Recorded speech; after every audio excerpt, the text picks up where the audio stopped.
All right, as we continue this morning, these school shootings have experienced in this country, in our area, have forced some difficult conversations between parents and kids. Well, this morning, we'd like to bring in Phyllis Fagell, a child psychotherapist, to discuss how to talk to your kids about gun violence.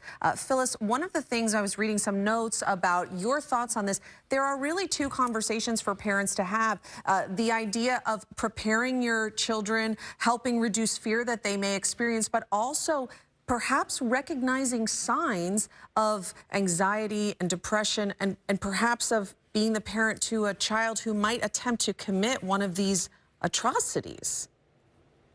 Yeah, I think that it's really important to be talking to your kids regularly about what's going on in the news.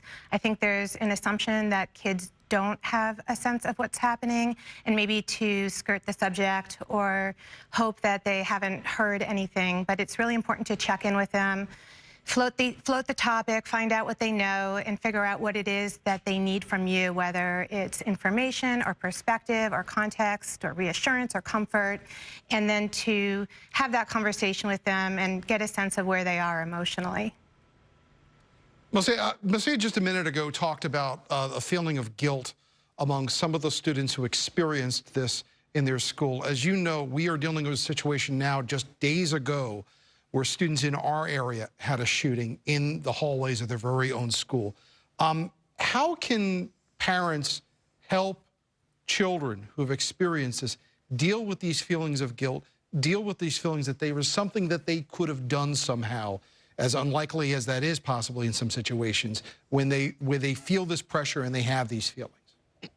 When you look at the recipe for stress, it involves novelty and uncertainty and a sense of powerlessness. And so as we've heard from Monisa and from the speakers yesterday, one of the most powerful things you can do for kids who have either witnessed or experienced a situation like this is to give them back a sense of agency so they feel less helpless. And so for kids in that situation, that might mean motivating to have the March for Our Lives, or to send letters to the students at Marjorie Stoneman Douglas School, or to take action in some way to make a difference. So tell us a little bit about the tips that you give. I believe that you suggest a certain age where young people shouldn't even watch the news. But then at the event yesterday, we had young people at 11 years old speaking, right? So how do we, kind of bridge that gap if you're suggesting they shouldn't even see what's going on, and then you have people at that age speaking out? I think there's a difference between having the conversation and exposing them to that 24/7 news cycle and images of violence.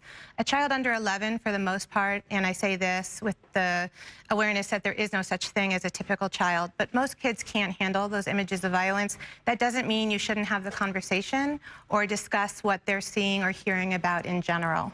Phyllis Fagell, thank you so much for your perspective on talking to kids, something that every parent is certainly thinking about right now.